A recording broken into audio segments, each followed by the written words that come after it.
Nobody knows. Nobody remembers that I walked away from the show twice last season. Nobody asked about that. You know, in one of these magazines, Newsweek, it's a very credible magazine, and they're saying, you know, maybe I smoke crack, and it was all innuendo. And the magazine as credible as Newsweek, I was very surprised that this was happening. And then I got to make some real choices, man. Is that what I want for myself? Did I get too big? Because I like people. I like entertaining. And the higher up I go, for some reason, the less happy I am. You know, is it going to get to the point where I'm doing a striptease on TRL or waving a gun on the street, saying they're trying to kill me? No, I'm not going to let it get to that point. I'm going to go to Africa. I'm going to find a way to be myself, man. I gotta, you know, I'm an artist, man. I don't need a sneaker deal. I mean, I'd like one, but that's not the need that makes you guys go to school. You're not in this school right now because you want a sneaker deal. It'd be nice, but that's not why you're here, right? You're not here because, you know, you'd like to be in the movies, but to act or to entertain it's a need that maybe a lot of your friends don't even understand. But you got that need, and you have your dreams. And there's only 6 studios, man. There's only 6 agencies, man. This is a small, controlled thing, and I don't like having to beg for the spotlight, man. You know, the machine is good for us, and we good for the machine, and it should be fair, man. It should be fair. What did you find in Africa that was an antidote to that? In Africa? Well, a lot of things. First of all, I'm a Muslim. I don't necessarily practice the way a good Muslim is supposed to practice, but I believe in these tenets. And in Africa, there's a small community of people that don't know anything about the work I do, and they just treat me like I'm a regular dude. So I knew that in Africa I'd have a place to sleep, and that I wouldn't have to feel strange. And, you know, when they would call me crackhead and all these things in the country where I'm from, in Africa, they didn't know anything. They was feeding me and taking care of me and taking me to the mall and just regular stuff. And it just made me feel good. It just reminded me that I was a person, you know. I didn't even know they were saying those things about me. Then I called home, and people would be like, "Oh my God, are you all right?" "Yeah, chill, I'm in Africa, baby. What's going on?" And then I got a call from a journalist that had been working on a story, and he was like, "Yeah, rumor mill's going on about you.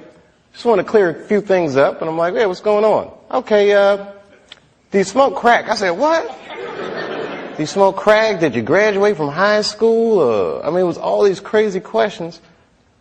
And I thought about never coming back. I said, this place is crazy. Like, I'm that dude. I just thought about all the things that celebrities go through and what celebrities become in our culture. You know, if you Brad Pitt and Jennifer Aniston and your marriage is breaking up, that's an awful thing. But to see that speculation in people gotta sting a little bit. Yeah. And then I realized, oh my God, I'm one of those people. That's a small club, man. That's a weird place to be. Ain't really no going back. You can't get unfamous. You can get infamous. Right. But you can't get unfamous. Right. So I got scared. I'm not gonna lie, y'all. I was scared to death. And I didn't touch the mic. But you know what was cool, man? The first time I went back out and did stand-up, I was in Cincinnati. So it's not far from the farm. I said, if I gotta run, I can get home fast. And club sold out real fast. I played a comedy club.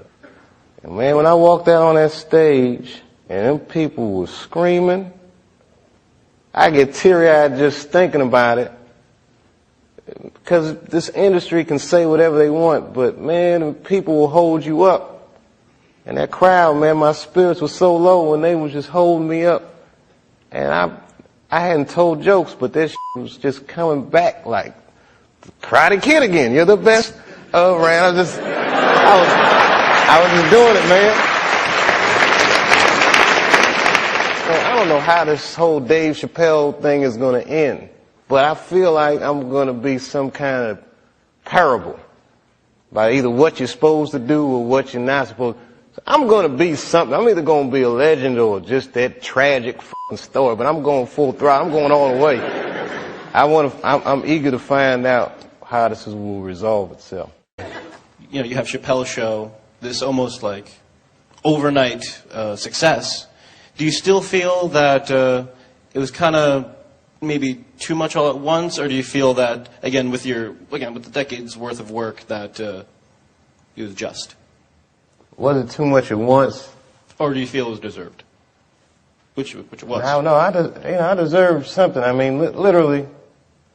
Deserve is deserved is a tough word, but the show it all seemed like a logical progression. You know, like, I could have pulled a LeBron and exploded when I was a kid, but it didn't happen that way, and I'm probably better for it. Like, had I got that kind of, I'm 32 when I went to Africa, so I can only imagine what would happen if I was like 19 and had Chapelle's show. Or if I could even handle it. It's a tremendous responsibility having a show like that. But everything's going fine, I think, till season 3. I mean, and it wasn't the fame that got to me.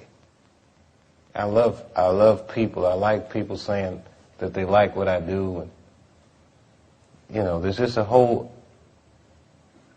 you know, it's like an economic threshold you cross, man. You know, they had thrown out numbers like $50 million.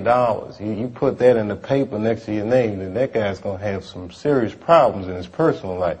There's no question. You know, I like to live a more open life. I don't like to have to protect myself from people.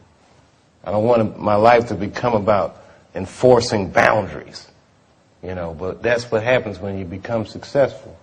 Your humanity diminishes and you become something else to people. You ever see the cartoons where they're hungry and he looks over his buddy and his buddy look like a chicken dinner? That's kind of like, it's kind of like that. I think that America needs an honest discourse with itself. It's like the greatest country in the world by default. You know what I mean? But we could actually be the greatest country that ever existed if we were just honest about who we are and what we are and where we want to go, and if we learn how to have that discourse. Things like racism are institutionalized. It's systemic. You might not know any bigots. You feel like, well, I don't hate black people, so I'm not a racist.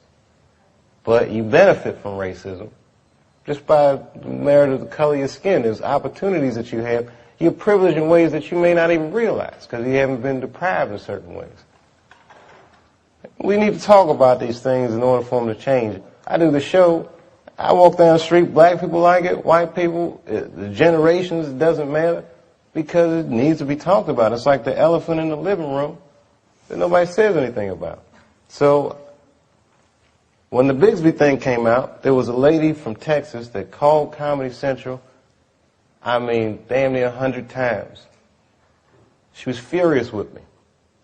I wasn't mad at her for being mad at me. It's like, okay, that's good, you know. Not good that she's mad at me, but she's entitled to her opinion.